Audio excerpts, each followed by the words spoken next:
Welcome to the NIHR Dementia Researcher podcast, brought to you by dementiaresearcher.nihr.ac.uk in association with Alzheimer's Research UK and Alzheimer's Society, supporting early career dementia researchers across the world.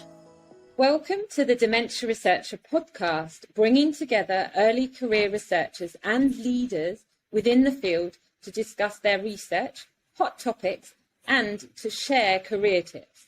I'm Dr. Anna Volkmer, and I'm a speech and language therapist and NIHR Senior Research Fellow at the University College London, and it is my great pleasure to be back in the hot seat, guest hosting this show. Now, this week, we are turning a spotlight onto technology research and how it's being applied in dementia. We're publishing a number of feature blogs and posts on the Dementia Researcher website on this topic, and bringing you these 3 special podcasts.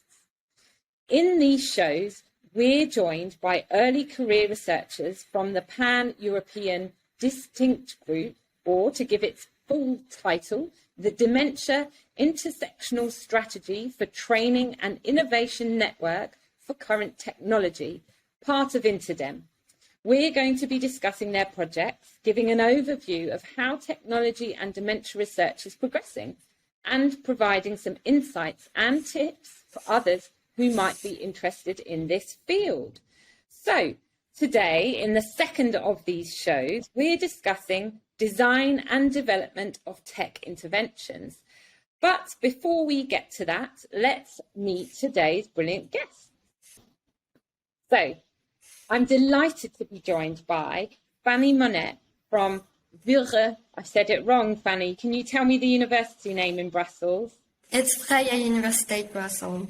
Thank you. For Vrije, I don't think I've got the accent. So I'll move on to Gianna Call, who's from University College London, and Josephine Tan from Amsterdam University Medical Centre. So welcome, everybody. Hello. So let's set the scene. Technology is all around us, of course, and increasingly used in research in a massively range of different ways nowadays. So we have telehealth, something I do a lot of, online cognitive tests, we have assistive technologies and wearable devices, and using the data that can be gathered by technology to also help inform diagnosis, prevention, or even through AI, which I find quite exciting, and machine learning to better understand the disease. Well, that list felt long, but it felt like it could have been even longer. Did I miss anything obvious? Well, I think it's also important to note that we can also use everyday life technologies such as apps or websites, and that they can be used in research and also to support people living with dementia. So, for example, in our projects within Distinct, we use everyday life technologies to promote the social health of people living with dementia. Fantastic. Is there anything else? Because I have to say, I always forget those things because I almost don't think of them as technology. If they're already in our daily life, I just think of them as things we do. I forget they're actually under that framework. Is there anything else that you would include under the technology framework? Gianna or Josephine? Yeah. I mean, we were talking about social robots. We have a few colleagues who work with social robots, and there's different kinds. And it's very interesting to see. I think it's mostly in nursing homes or in care homes that they are being used just to see people interact with these robots. Yeah, I've seen some of even the low-level robots, where you can have a cat that purrs. I've seen some of them. They're fantastic. So Fanny, Gianna and Josephine, you're all PhD students who are actually immersed in this space at the moment, aren't you? And in the first part of this show, we're going to do some proper introductions because I really want to hear more about everyone's research and what you're actually immersed in. So Josephine, actually, can I come to you first? I gather your project is exploring the effectiveness of touch screen-based photo activities. That sounds like it might overlap with what I do with my clients, so I'd love to hear more about it. Yeah, sure. So for our project, we wanted to address the lack of psychosocial interventions in the nursing home for residents with dementia and their carers. Often residents with the more severe dementia are left without activities that provide meaningful social interactions because perhaps carers don't know how to interact with them anymore. So for our project, we're exploring the effects of a digital and artistic photo intervention that focuses on the triangle of the resident, the family or the informal carer, and then also the professional carer in the nursing home. We hope that through the intervention, the resident feels more known as a person in the nursing home and not just for the dementia. We hope that the formal carers develop a more empathic attitude towards the residents and that the family carer also feels a greater sense of competence in terms of caring for their loved one and then passing on the knowledge to the nursing home staff. So overall, strengthening the relationships between the resident and the carers. So first, we developed an app that we've called the Photoscope. And it's currently a web-based app at this stage. So it's meant to be used on a tablet by a formal or informal carer, together with the resident with dementia in the nursing home. And our project was based on a pilot study that used artistic, generic, person-centered photos in conversation with the resident. So that study compared using generic photos that were not related to the interest of the resident or not person-centered, and then generic photos that were in line with the residents' interests. Because usually when we think of activities in the nursing home, it's with photos, family photos, so personal photos. So this time, the activity is using generic photos, and the difference is just whether it's something that reflects your interests. So what they found was, with the generic photos, if the photos were in line with your interest, the carers got a more positive reaction and the residents were more lively in the conversation. So it's like if you showed me a photo of a dog versus a photo of a car, I would probably react more positively to the photo of the dog because I like dogs and I'm not that interested in cars. Yeah, and so it was based on this pilot study because they used printed photos. The team now decided to make a digital version of this photo activity where, we're hoping it's easier because it's on a tablet. And then we also created a special profile page where carers can easily talk to the family, figure out the interests, and then use the function on the app where they can easily select the photos and bring it all together to talk to the resident. And how are you measuring the outcomes? Because you described the participants, the patients with dementia, as being observed to be more lively and engaged and having fun. Is that how is that measured in that study? So in the study that we're doing, we have observers and also feedback from the carers themselves. So the nice thing is usually we get the carers saying, "Oh, I don't think this activity is going to work with so-and-so because he doesn't really talk." Right. And then during the actual conversation with the photos, they end up saying more, and then the carers are surprised and they're like, "I've never heard these stories before." Yeah, it's really nice. That sounds really interesting. It sounds like it overlaps with the study I'm very familiar with, done by a speech therapist who looked at carers having conversations with their family members with or without photos, and they found with a photo that the amount of content, so the relevant, they call them relevant units, information carrying units, that there were more of them when there was a photo, and that actually that there was more I think proper nouns used as well. So it might be, I wonder if there's another kind of more objective outcome that you could bother, or maybe not borrow. I sometimes advocate objective measures, but actually what you're describing is probably more important, whether people are actually having fun, isn't it? Yeah, no, that's interesting because we do have, we compare the group using the Photoscope with a group who's just encouraged to talk. Right. So we just tell the carers to have a cup of tea with the resident. So both the groups have a cup of tea, but the other one has the Photoscope, the other one doesn't. Yeah. And so far, just from our observations, the residents in the group where there's no photoscope, the carers tend to point a lot to objects in the room. So I think having something to talk about really helps enhance the conversation. Their interactions. You need a kind of object of mutual attention, don't you? Yeah, exactly. So much sense. Gianna, if I could come to you next. Now, your research sounds like something I'd also benefit from in my role as a clinician. As I gather, you're developing a digital intervention to support people who feel uncomfortable sharing their diagnosis within their social networks. Yes, thanks, Anna. Yes, that's correct. So as you know, as a clinician, receiving a diagnosis of dementia can have an enormous effect on or impact on people who receive the diagnosis and those who support them, for example, family members.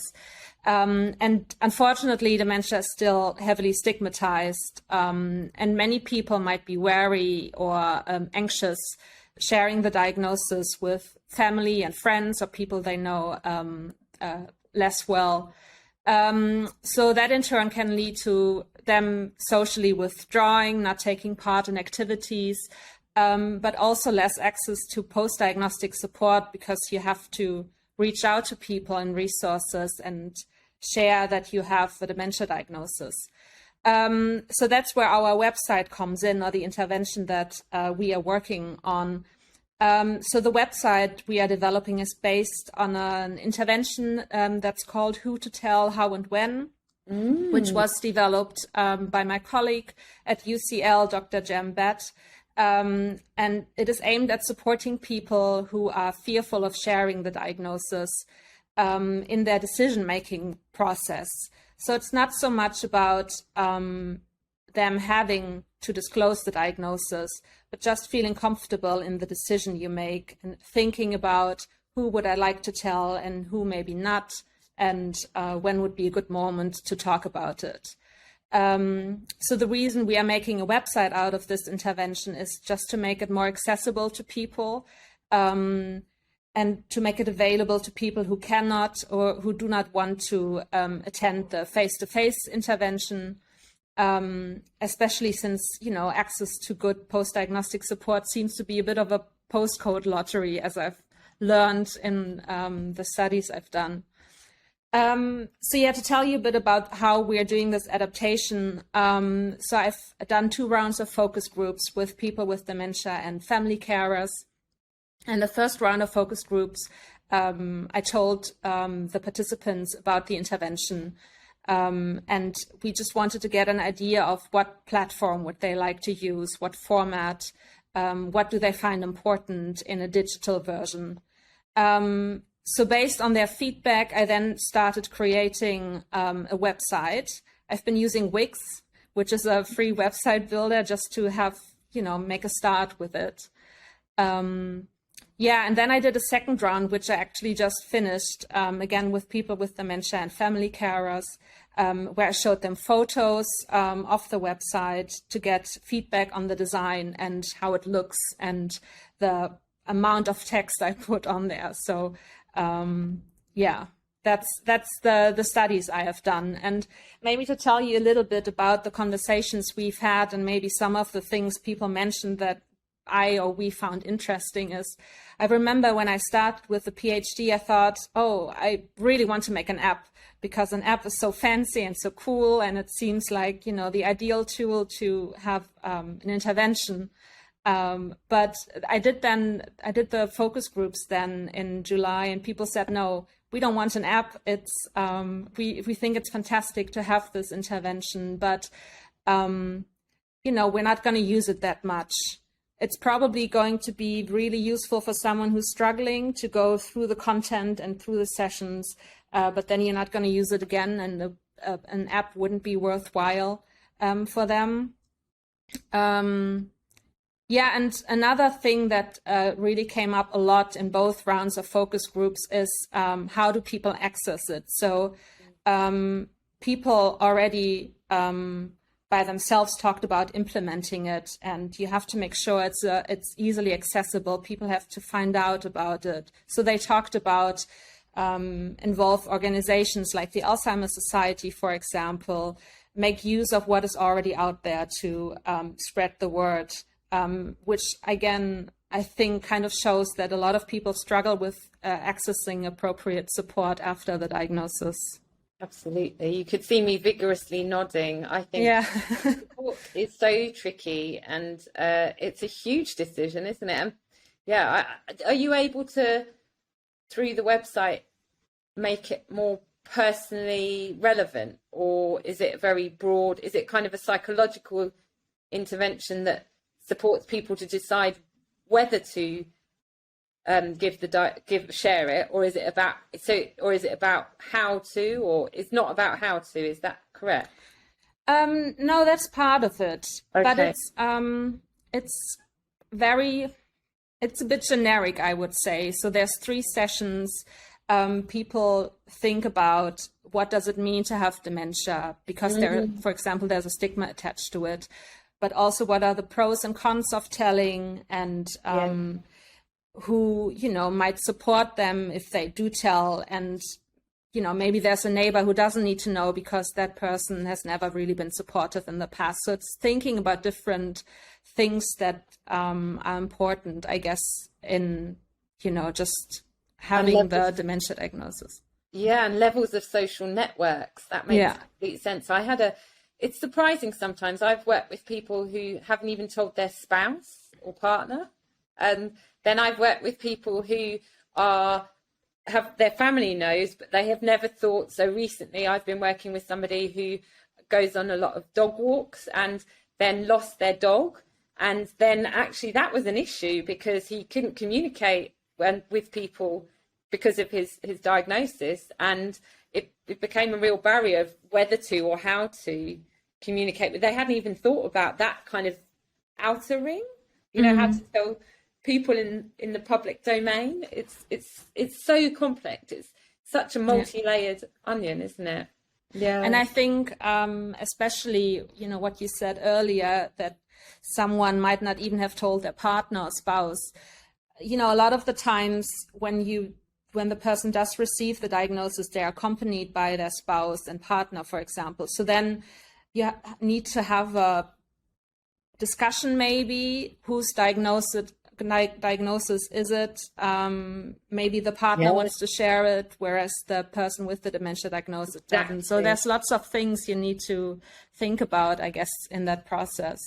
That happens all the time with the clients I work with, where one person thinks it's something that should be shared, and the other person really is petrified of sharing. It's really, really got many, many layers, and actually clinically we don't always have the capacity to then go through that with them, the full journey. So it's really useful to have these kind of other tools for some people who can then do that in their own time independently.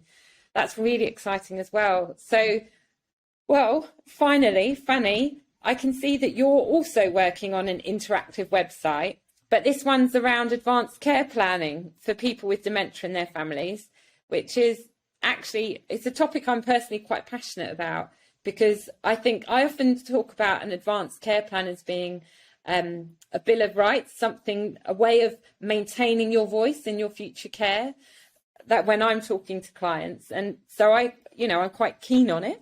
And that's been the focus of some of my, I guess, more my clinical work, but my advocacy and more my research. So tell us about your research on this. Yes, so I think first to go into advanced care planning, indeed, it's actually really an ongoing process that really enables people to identify their values and define goals and preferences for future care, but and also treatments.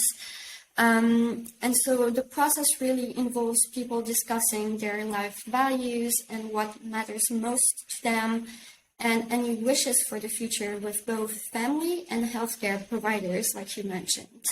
And it can also include designating a proxy decision maker or filling in an advance directive. But we see actually that advanced care planning remains quite infrequent among people with dementia. But actually they do recognize that it's an important process. Like you said, it's something that can give them a voice. And so we're thinking, okay, what's keeping them from engaging in advanced care planning? And we've seen that there's different difficulties that they can experience. They may not know what advanced care planning is and what it can and cannot do. They might have difficulties with emotional conversations within the family, but also with the healthcare providers, or they just need more guidance on how to conduct those discussions. And we've seen that tools to help them tools to help in advanced care planning in general have been aimed at other conditions than dementia. And that's where we started our project of developing an advanced care planning website. So our project, we really started from scratch, and we organized it in 3 phases. So first, we did a user need assessment to ensure that we develop something that people feel they need and that they feel they can use. And then in our next phase, we moved on to the design and development phases. And now we're at the last phase where we will evaluate the website after its development. But to go a little bit more in depth into the development parts, for the development, we adopted an agile development approach, which means that we work in iterations. So we develop the website little piece by little piece. So our first step was really to summarize all the data that we had collected in the user need assessment phase. We did focus groups, we looked at what information was already out there on advanced care planning and on dementia association websites, for example. And we summarized all that and were able to develop in collaboration with an IT partner our first prototype. And then we worked in 4 iterations. So we tested small bits by bits. So first we had a look at just the overall layout, the structure, the homepage, and we tested that. Then we developed an informational side of the website, and we tested that. Mm-hmm. Then a communication part of the website that also includes interactive tools to help with communicating about advanced care planning, and that's the 3rd round. And then we tested it as a whole in our last round of testing. And I think really what I want to emphasize was that the most important thing for us was to involve people with dementia and their family caregivers throughout the whole process. So we did that in 2 ways. First, we formed a PPI group where we involved people with dementia, carers, but also members of regional organizations in dementia and in palliative care. And there we were able to get feedback on our different prototypes and to get advice on how to go forward. And then we also did really a usability testing with participants. So we recruited people with dementia and family carers, and we tested each of our prototypes. And to do that, we used the Think Aloud method, which we asked them to really use the prototype. And as they go through it, voice their thoughts, their first impressions, any difficulties they might run into. And after the Think Aloud method, we also used, directly after they used it, a usability questionnaire. So that was more or less how we went about the development of the website. Fantastic. So can you, as you've developed it, I'm presuming you've had to do it in one jurisdiction because the legislation around advanced care planning is different in different countries. Yes. So this is it's a tricky thing to navigate.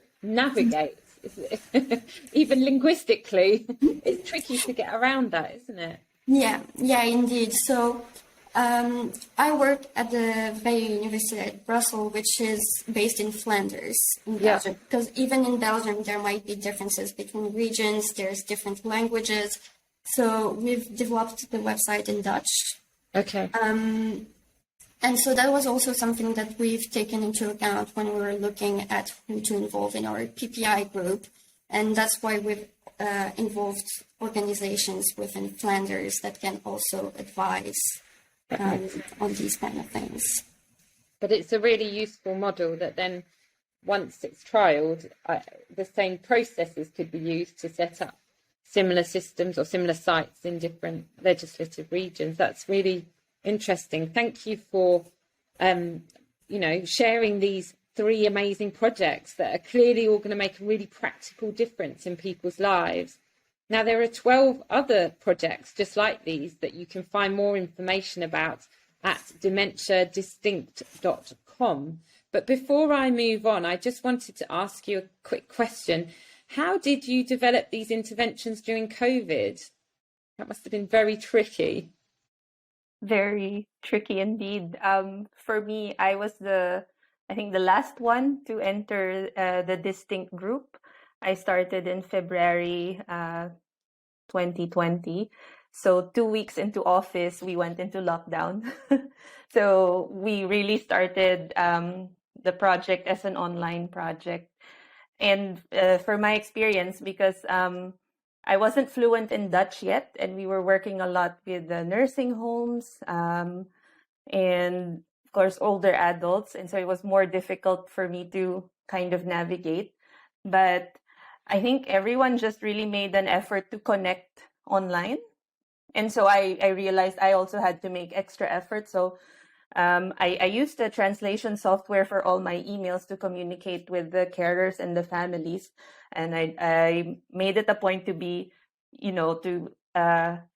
really be warm and try as much as I can to show my appreciation for what we're doing, because we're not meeting in person, but everyone's like so willing to help out. So yeah, I'm still amazed to this day at what technology can do. Almost did this whole PhD project completely online. So that was great. Yeah, one thing I noticed was, and that might be to our benefits, because older people or people with dementia had to stay connected through technology. They became more, what's the term, affluent? They became more used to it. Wasn't the right word, was it? No. I guess you mean more adept at using online. Yeah, systems. they got more used to it. And it was, I guess, a little bit easier to reach out to them and to have them join online meetings because they were used to it already. So that's one small benefit, I guess, because overall it was tricky. Yeah, that makes complete sense. Okay, in this final segment of the show, we're going to talk a bit more broadly about tech studies, and hopefully with some tips and advice for anyone also coming to the field. So what do people need to think about in advance of planning an interventional tech trial? For me, I think really the main thing is involve your target group. Listen to what they need and what they want. There's no need to spend money in developing a technology that will never be used.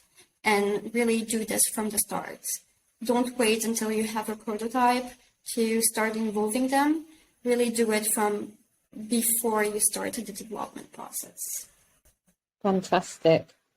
And what challenges did you come across while developing your interventions? I think one thing that we noticed is that, and that's not only with people with dementia, it's with everyone. We all have different levels of familiarity with using technology and using the internet. And we saw this when we started testing our prototypes, was that initially we started testing them on computers, only computers.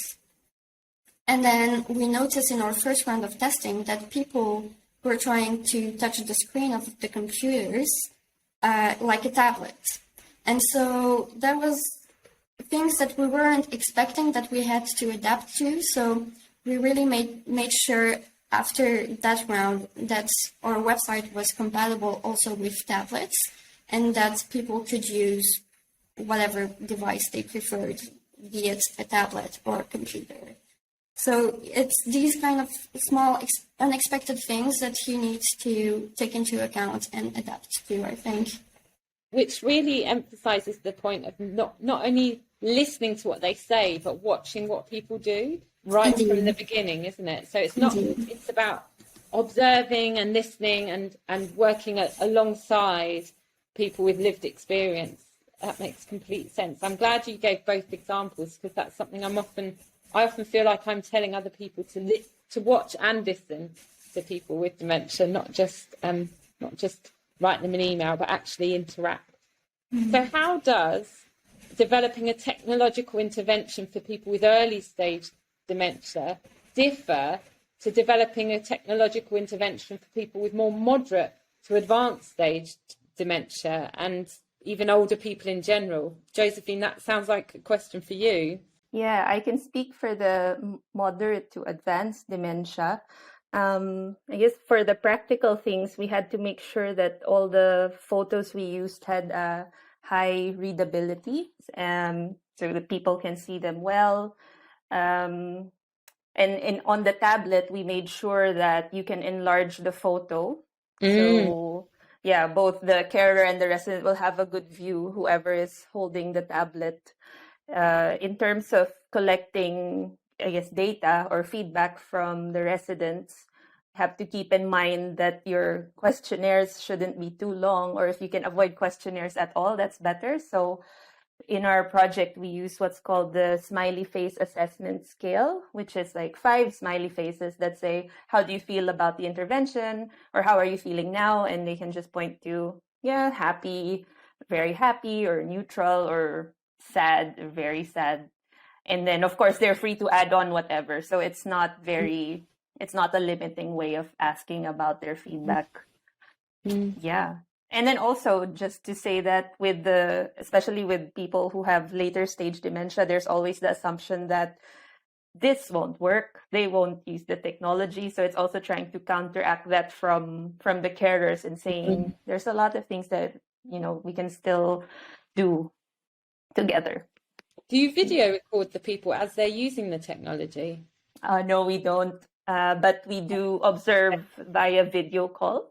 Okay, because I can imagine a great study, a great conversation analysis, so interactional analysis study, would be to examine how they interact around the photo in the app. I can almost envisage what that would look like. That would be, maybe can you tweak your ethics and make some video recordings? That definitely sounds interesting, but it just reminded me of one resident who was the way they interact with the app, right? Holding the app, but I guess she thinking it's like a book, because my tablet then had the cover, so she was like doing that.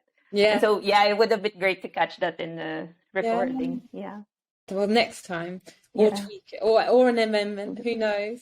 So next question, what people did you work with during the development of your study and your technology, and how did you choose how to work with them? What else is important to consider?